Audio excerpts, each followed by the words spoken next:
आज बनवूया एकदम सोप्या पद्धतीने ब्रेड पुडिंग। पाव कप साखर घेतली, पॅनमध्ये घालायची, त्याच्यात अर्धा टीस्पून पाणी घालून कॅरमल बनवून घ्यायचं आहे। कॅरमल खूप जास्त शिजवायचं नाही, तर कडू होईल। मग एका टीनमध्ये घालून घ्यायचं। कुकरच्या डब्यात सुद्धा तुम्ही घालू शकता, मी केक टीनमध्ये घातले।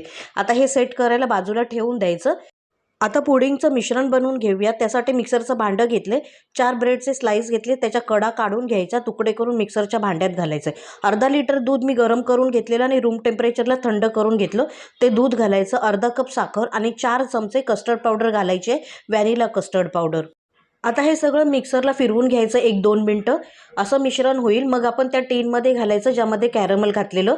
ॲल्युमिनियम फॉईल किंवा ताट ठेवून कढईमध्ये 25 ते 30 मिनटं वाफवून घ्यायचे, जसं ढोकळा वाफवून घेतो ते। आणि मग थोडं रूम टेम्परेचरला काढून घ्यायचं 25 ते 30 मिनिटांनी, आणि मग फ्रीजमध्ये थंड करून खायचं। तयार आहे आपलं पुडिंग। द्या मग मुलांना बनवून। लाईक आणि सबस्क्राईब फ्री आहे।